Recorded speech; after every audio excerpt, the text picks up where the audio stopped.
Vico Uruguay, líder en biología molecular, auspicia y apoya la difusión de los principales contenidos de Sobre Ciencia.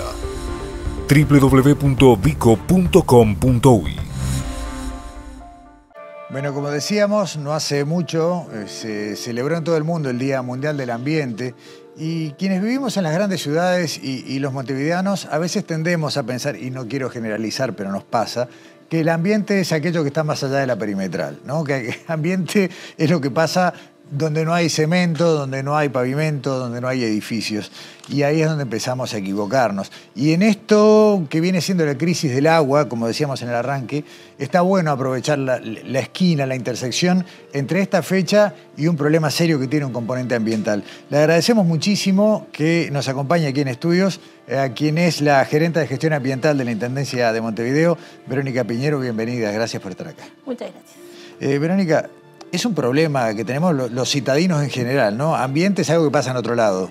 Sí, la visión de que lo ambiental tiene que estar asociado a todo natural es algo que nos pasa a quienes vivimos en las ciudades, ¿no? Y que tenemos que empezar a entender que también lo construido es parte del ambiente en el que estamos, pero que no solo es construido, sino que en realidad tiene una gran presencia de lo natural, ¿no? Si nosotros pensamos en un espacio público inserto en un barrio que es muy denso urbanamente, ¿no? Que tiene muchas edificaciones, pero ese espacio público va a ser un aporte para que puedan diferentes especies de aves, de insectos, tener ese punto para poder estar. Y ahí lo importante es cómo logramos detectar eso y que eso también es parte de nuestro entorno y de nuestro ecosistema urbano, si lo queremos llamar así. Una de las cosas que ya aprovecho para hacer un poco de spoiler, si se quiere, es que, bueno, vamos a preparar para más adelante un recorrido por varios de los puntos donde se están desarrollando acciones fuertes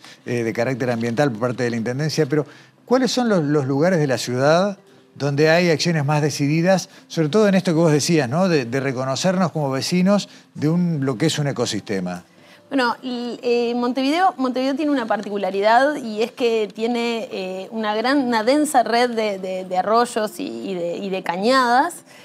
Muchos de ellos en la parte más urbanizada están entubados, pero hay muchos que corren a cielo abierto, ¿no? Y eso es algo que es un valor que tenemos que empezar a profundizar y a que sea visto así por quienes están en su entorno, ¿no?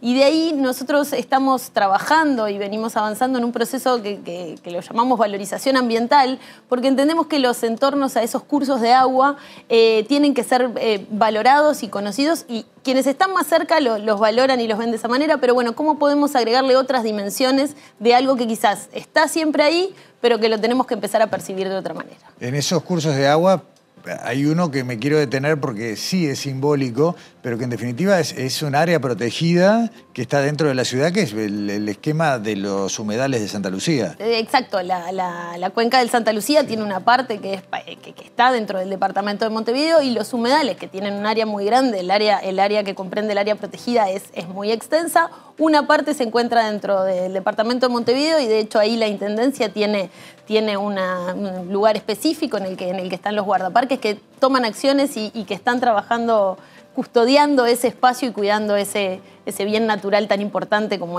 son los humedales. Haciendo, si querés, un recorrido medio de proximidad, hay otros puntos importantes, por ejemplo, en la zona norte, ahí donde se confunde el Montevideo urbano con el rural. Sí, estamos trabajando en varios lugares. Uno de los lugares, por ejemplo, es en Casabó, en la zona de la cañada, que le llaman allí los vecinos. Es una cañada que está entubada, pero que llega a un lugar, en una zona donde hay un pequeño embalse, y bueno, estamos trabajando junto con los vecinos, promoviendo, ¿no?, acciones de reconocer lo natural en ese entorno en el que viven. Hay una cañada que está canalizada, pero que en realidad llega a ese lago y genera un espacio y un ambiente natural en el que, por ejemplo, hicimos intervenciones, se podría hacer avistamientos de aves, y ahí encontramos, ¿no?, en un rato que se estuvo haciendo ese avistamiento, se encontraron 3 especies que son prioritarias para la conservación en Uruguay, ¿no? Y eso habla de cómo los ambientes urbanos, pero que tienen la posibilidad de albergar algo natural, le aportan a la biodiversidad. Está bien. Si nos vamos a la otra punta de la ciudad y pensamos en lo que es, por ejemplo, la zona Malvin-Punta Gorda, también tenemos el Parque Barofio y toda una cañada, arroyo, que es bastante más extenso, ¿no? Exacto, ahí la cañada que va por el Parque Rivera, pasa por el Parque Rivera y después llega a la costa, y ahí en el Parque Barofio tiene un espacio también muy importante. Ahí hemos trabajado en conjunto con los vecinos haciendo una valorización no solo ambiental, pero que también tiene que ver con eso, sino también histórica del lugar que eso representa, ¿no? ¿Qué pasaba? ¿Qué historias hay en torno al Molino de Pérez, claro, y a ese parque? Y trabajamos también en conjunto de los vecinos y en conjunto con quienes hacen el mantenimiento de ese espacio público, el corte de pasto, el mantenimiento de las especies que están allí. ¿De qué forma podemos ir trabajando sobre ese espacio verde para que las especies nativas puedan proliferar más? ¿Cómo controlamos las especies vegetales exóticas?